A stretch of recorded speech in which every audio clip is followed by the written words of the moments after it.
Hi everyone, welcome back to my mini blog. আজকে ভিডিওটা নিয়ে এসেছি একটা ছোট্ট ডিনার ডেট নিয়ে। সাডেন প্ল্যানই হয়েছে বলতে পারো। জাস্ট 1 ঘন্টা আগে আমাকে বললো চল বাইরে কোথাও খেয়ে আসি। তো আমি আর না করলাম না। কোথাও সেরকম দূরে যাইনি, বাড়ির কাছেই হাঁকাতে চলে এসেছিলাম, যেটা মানি স্কোয়ারে। আর যেহেতু ঋত্বিক চাইনিজ খেতে খুব ভালোই বাসে, তো ও বললো ওটাতেই চল তাহলে। আমি জানো তো বাইরে এখন চিকেনটা সেরকমভাবে খেতেই পাচ্ছি না, তাই আমি কিন্তু এখানে খুব একটা কিছু খাইনি। ফার্স্টে ননভেজে চিকেন টমেটো বেসেল স্যুপটা দিয়েছিলো। স্যুপটা খুব টেস্টি ছিল, বাট চিকেনের একটা গন্ধ লাগছিলো বলে আমি একটু খেয়ে রেখে দিয়েছিলাম।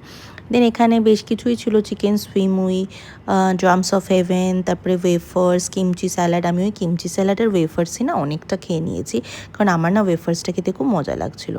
আর হাক্কার কোয়ালিটিটা আগের থেকে অনেকটাই ডাউন হয়ে গেছে, যেটা ঋত্বিকেরও মনে হয়েছে, আমারও। আমাদের দুজনেরই ডিনার ডেটটা ছিল মাত্র 45 মিনিটসে।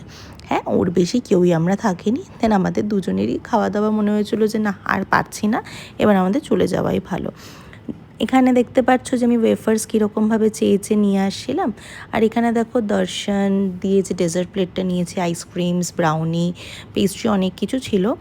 বাট আমি সেখান থেকে একটুখানি ট্রাই করলাম, কারণ আমার বড্ড বেশি ভুঁড়িটা বেড়ে যাচ্ছে বলতে পারো। আর আমি কিছুতেই সেটাকে কমাতে পারছি না। এই গিল্টিনেস নিয়ে আমি খেতে আসি, একটু খাই আর ওর বেশি আর খেতে পারি না। যাই হোক, খাওয়া দাওয়া শেষ করে দুজনে মিলে বেরিয়ে গেছিলাম। সেখানে দেখো এই জঙ্গল সাফারির এখানে ঋত্বিক কিরম একটা ভোজ দেবে। তারপরে বাড়ি ফেরার সময় একটা পানও খেয়ে নিয়েছিলাম, সেটার ক্লিপিংটা না আর নেওয়া হয়নি। বাড়ি এসে আমার এই ছোট্ট কিউট কুকিং পটটা ওপেন করলাম, যেটা আমি নেস্টাশিয়া থেকে নিয়েছি। তারপরে এখানে আজকের দিনটা শেষ করলাম। চলো নেক্সট ভিডিওতে দেখা হবে, টাটা।